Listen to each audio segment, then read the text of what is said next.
At last, we would like to end this European Creativity Day with closing remarks from Mr. Francesc Vilaró, which is the head of the technical cabinet of the Ministry of Culture in Catalonia. They have been helping us in this Creativity Day, so we would like to thank you to the Ministry of Culture of Catalonia and also all the government of Catalonia that has been during the last 3 years supporting us in the application and so on and so on. So thank you very much. The floor is yours.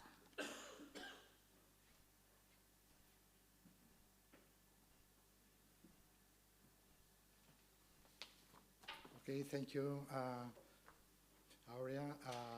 Unes paraules en català per començar, una salutació de part de la consellera que m'ha demanat que fes arribar als organitzadors i a les organitzadores d'EIT doncs el seu agraïment més sincer per la preparació d'aquest acte, pel treball que hi ha al darrere, per la quantitat de bones pràctiques que estem veient, que estic impressionat, la veritat és que la tarda està molt intensa i molt profitosa, moltíssimes coses han sortit, les haurem de pair molt a poc a poc, però moltes gràcies per tot l'esforç i per tota la feinada que heu fet.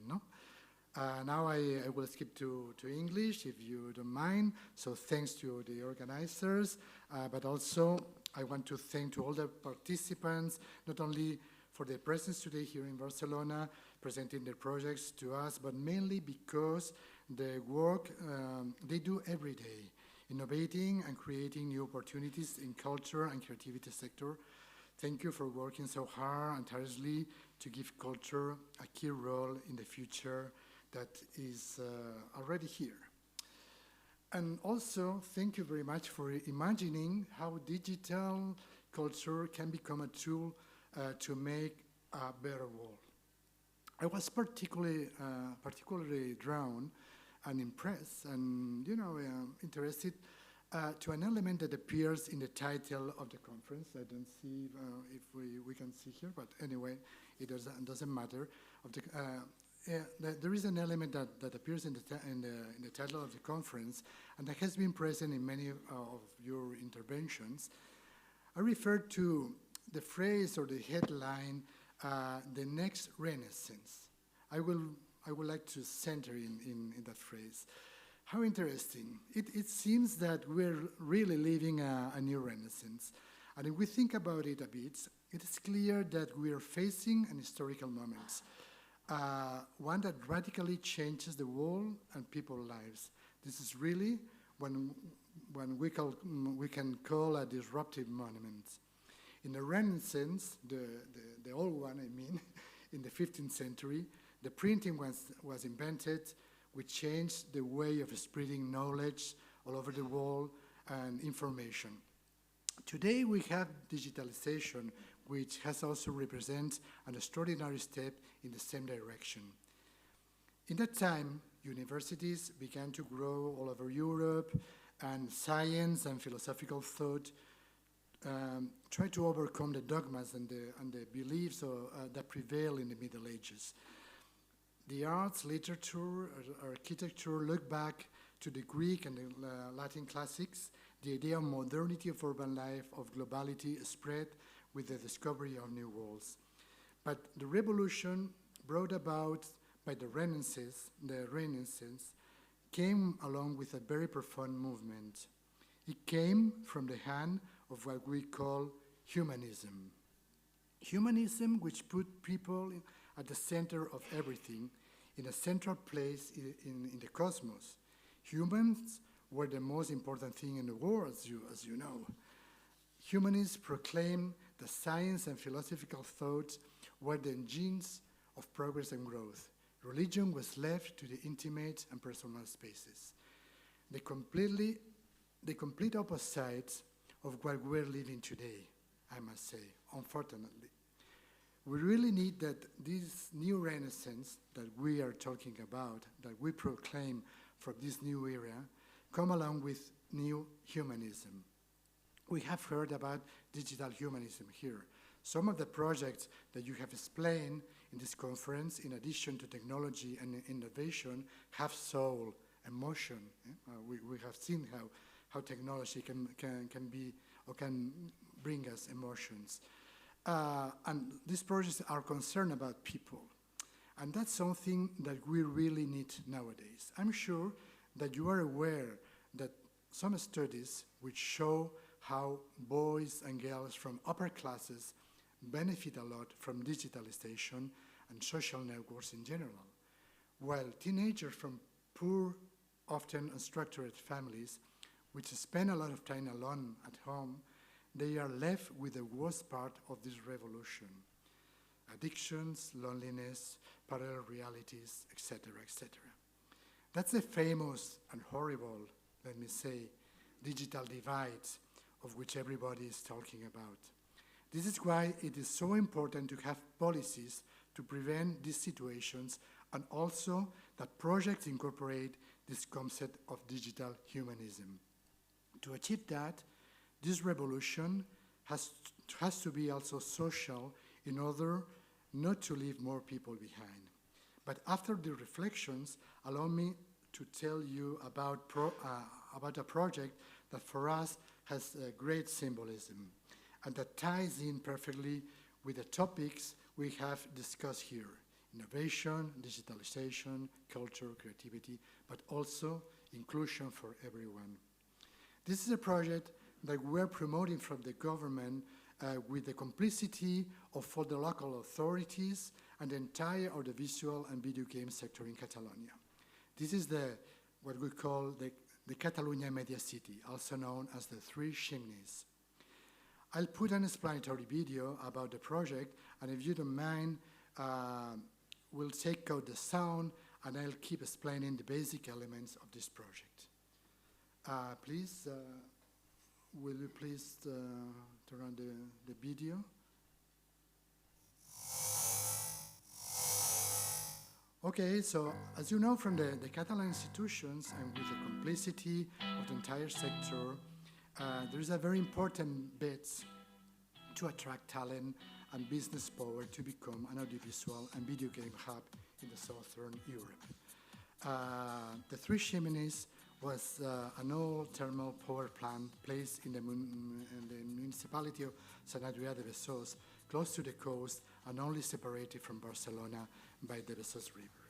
Now you can see here in the video some of the films and video games that have been produced with the aid of the Catalan government.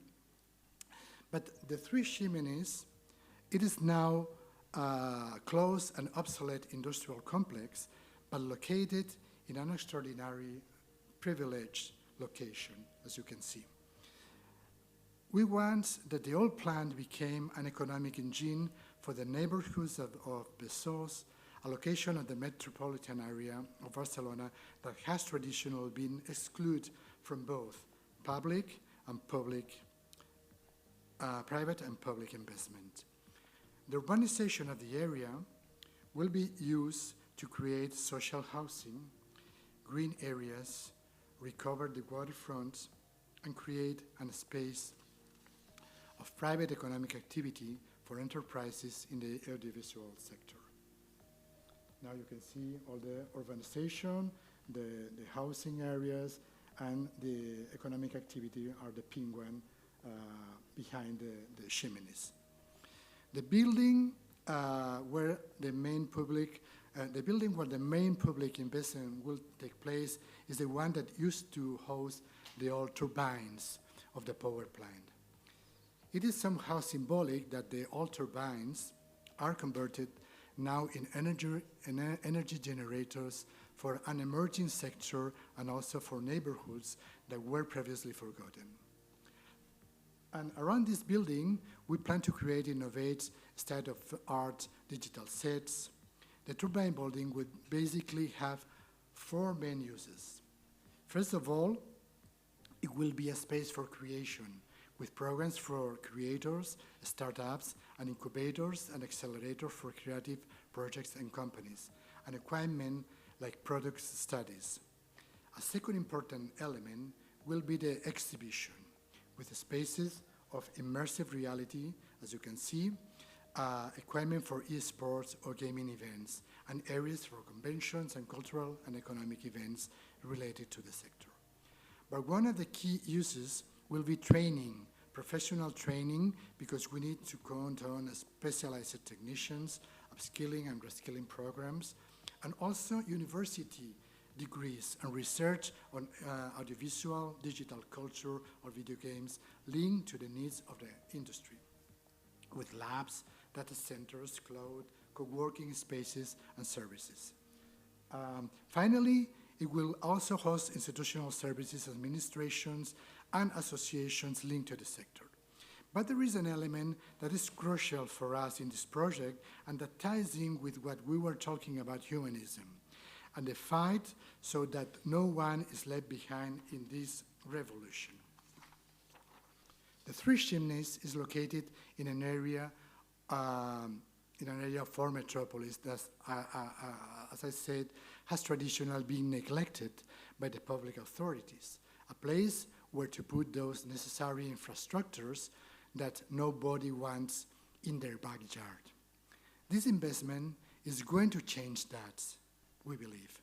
It will open up a wall of new quality job opportunities for people in the neighborhoods. There will be a very important leap in quality of life, and the project will come with investment in social housing, as you can see, and education infrastructure that will ensure that people of the neighborhood can prosper where they have always lived. In short, I hope that this project will bring many good experiences and opportunities for all of us. So thank you very much for your contributions and for your attention. Gràcies a tothom i fins aviat.